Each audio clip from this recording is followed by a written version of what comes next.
इसमें लिखा है कि रसूल के ज़ेरे असर एक गधा भी था जिसका नाम याफूर था। याफूर कहते हैं खाद। ये गधा रसूल ने पाला नहीं था, ये खैबर के एक यहूदी की मलकियत थी। अब मजमे में खामोशी है कि दावा अभी आपने मिंबर से किया है कि इनके जानवर नस्ली होते हैं, तो यहूदी का गधा यहां कैसे आ गया? जो सवाल चेहरों में हो वो खतीब किया, जो मजलिस पढ़े और चेहरे ना पढ़े। आदि केमिस्ट्री तो हमें भी चेहरों की आती है। अब सरकार वो गधा यहूदी की मलकियत था। कैसे पहुंचा? जब खैबर अली ने फतह किया, माल खिराज आया खैबर से, तो ये उसमें उसी माल में ये भी आ गया। अब माल तकसीम हो रहा है और ये बाहर गली में, क्योंकि हुर्मत मस्जिद की वजह से अंदर आ नहीं सकता था। जब माल तकसीम हो गया तो अब सहाबा ख्वाहिशमंद थे कि इसे भी को ले जाए, माले मुफ्त दिले में रहम। अब जो भी कोई सहाबी उसकी बाग में हाथ डालने लगता तो वो सरकशी करता, वो भी सहाबी को अपनी बाग में हाथ नहीं रखने देता। लोगों का रश है, जम्मे गफीर है, ये कैसा गधा है कि ये किसी इंसान को अपनी बाग में हाथ नहीं रखने देगा। रसूल मस्जिद से बाहर आ चुके हैं। सहाबा का रश देखे रसूल ने अपने करीबी तरीन नौकर से कहा, ये रश क्यों है? या रसूलल्लाह कुछ माल तकसीम हुआ है, उसमें से ये एक गधा था, ये किसी सहाबी के साथ नहीं जा रहा, वो सरकशी कर रहा है, तो लोग उसे घेरे में आके पकड़ने की कोशिश कर रहे हैं। रसूल ने कहा, इन्हें नहीं पता कि मेरे शहर में हर किसी को अमान होती है, मैंने अपने हिस्से की खैरात मांगनी है सरकार,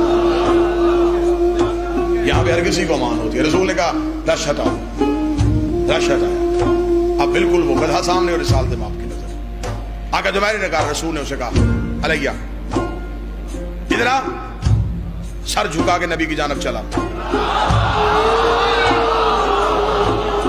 मैं तन्हा भी रह जाऊं मुझे कोई फर्क नहीं पड़ता, लेकिन जुमला मेरे यहां आया, मैं नीचे लेके नहीं जा सकता। कितना अच्छा गधा था, नबी के बुलाने पे चला गया।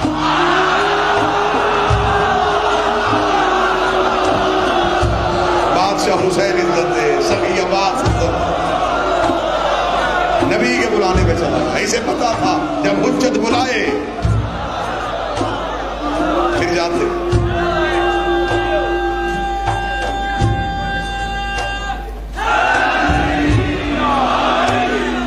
चला गया नबी को, सर झुका के गया, एहतराम से गया। अब जो पकड़ने के लिए आए थे वो पीछे चल रहे हैं, ये आगे आ रहा है। निस्बत ने मोतबर कर दिया।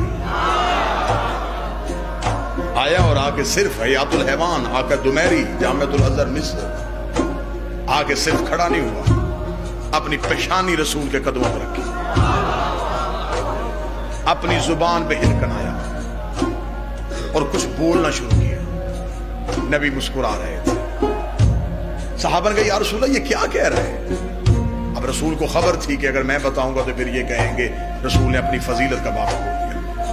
रसूल ने उस गधे की तरफ देखा, इन्नी नुत्क़ को फसीह लिसान, बोल ऐसी जुबान जिसे ये भी समझे।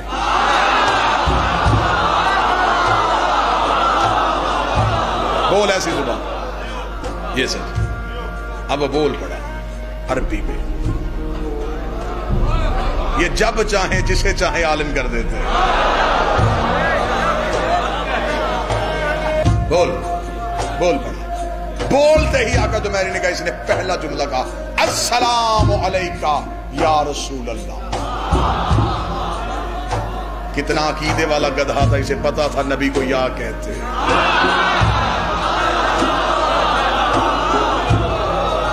अस्सलाम वालेकुम या रसूल अल्लाह। नबी ने बोल के कहा, अच्छा तो तू किसी सहाबी के साथ नहीं जा रहा था, सरकशी कर रहा था, वजह बताएगा सरकशी की वजह क्या थी?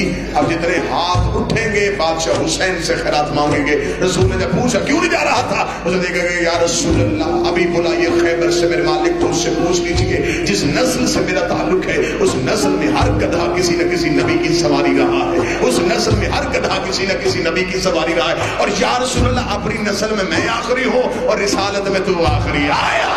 अब अपनी नजर में मैं आखिरी नबूवत में तू आखिरी रसूल का अच्छा तो मेरी क्या चाहता है? उसने यार रसूलुल्लाह मुकद्दर कर मदीने ले आया है तो मेरी ख्वाहिश है कि मेरी पूंछ में आप सवार हो, मैं आपकी सवारी बनना चाहता हूँ। रसूल ने कहा तू मेरी सवारी बनेगा? यहूदी का गधा, तुझे नहीं पता मेरी सवारी का नाम बुराक है, मैं जबरील के फल पे पाँव रखता हूँ। यार सुना भी बोला खैबर से मेरे मालिक को उससे पूछ, उसकी आसमान की किताब उसके सर पे रखे, मैंने आज तक उसके अपनी पूंछ में सवार नहीं होने दिया, मैंने आज तक उसे अपनी पूंछ में बैठने नहीं दिया। नबी ने कहा मालिक था तेरा, क्यों नहीं बैठने दिया? उसने कहा मुझे पता था कि मेरी पूंछ में आपने सवार होना है, इसलिए मैंने काफर को नहीं बैठने दिया, काफर को नहीं बैठने दिया।